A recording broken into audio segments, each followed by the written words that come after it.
them, livestock that would be eaten by German citizens, thus causing the death of millions of people, but thank God this was never used. This is a terrible example of an enemy sowing bad seeds, but such bad seeds are sown every day by bad people, as we all know. You yourself may have sown such a bad seed. Therefore, we must be aware of what Satan is doing, as we cannot afford to fall asleep, and that is why the scriptures are full of warnings to be alert. Ephesians 6:18 says, "Be alert and always continue to pray for all the saints." And 1 Peter 5:8 says, "Be self-controlled and alert. Your enemy the devil prowls around like a roaring lion, looking for someone to devour too. Be patient." 286. And this brings us to our second strategy for dealing with conflict, and that is patience. Interestingly, the weeds in question were known as Darnel's beard, and if this plant was consumed it could cause dizziness and nausea.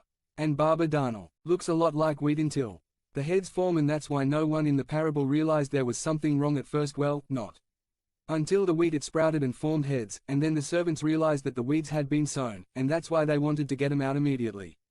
However, the owner knew that it was so similar that not all servants could tell the difference between wheat and weeds all the time, and therefore it was much safer to wait until the final harvest to ensure the identity and the security of true wheat. And as we read this morning, by destroying the weeds you had every chance of destroying the wheat.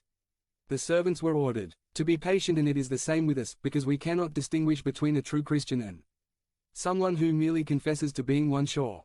Our human judgment is flawed, so we must wait patiently for God to judge and deal with him what he wants. Think about it, how many times have you judged a wrong person? I know I have done it, and I know I will probably do it again. Our judgment is fallible, and that is why the Bible says in Romans 14:4, "Who are you to judge the servant of another?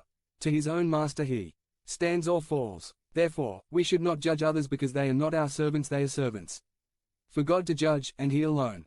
Romans 14:1 goes further and says, "Except him whose faith is weak, without judging debatable matters." Christian harmony should not depend on 100% agreement on all matters related to the Christian life. Instead, our motto could be in essentials, unity; in non-essentials, freedom; but in all things, charity. 1 Corinthians 13:13 simply says, "And now continue in faith, hope and charity, but the greatest of them is charity, and that is the well-being of others." In fact, we all know the saying, "Good things come to those who wait." Well, we must wait patiently for the judgment of all things, which will take place exactly when God decides and not before, and I am well aware of this. It may seem like an age.